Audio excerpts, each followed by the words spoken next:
It is important to have accurate information when deciding to participate in a clinical trial. Knowledge is power.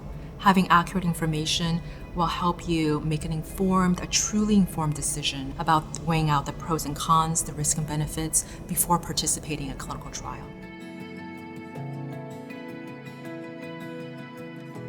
It is a myth that clinical trials are unsafe. Patients will be so closely monitored, and maybe even more closely monitored than they would be if they were participating in a standard of care treatment, to ensure that the drug treatments do not impose an unnecessary risk to the patients. There are organizations and committees whose goal was really to review the safety plan, the ethics, the legality of the clinical trial that the institution's hoping to carry out.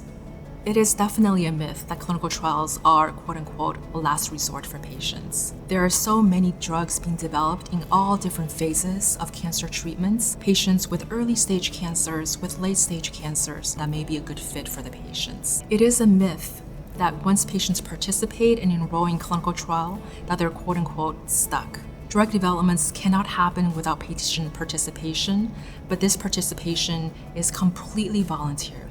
Even after the informed consent is signed, voluntarily and in good faith, patients can and at any time wish to withdraw.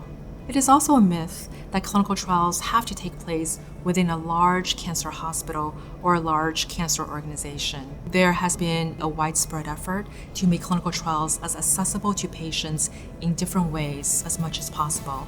So nowadays, there are clinical trials in local community hospitals, in nearby Veteran Association hospitals, in military hospitals, in community centers. If you do have questions about clinical trials, the first person that you should reach out to is your primary doctor. If you're already in the process of being enrolled in a clinical trial, reach out to the cancer research team. They'll have the best coordinator to answer your questions.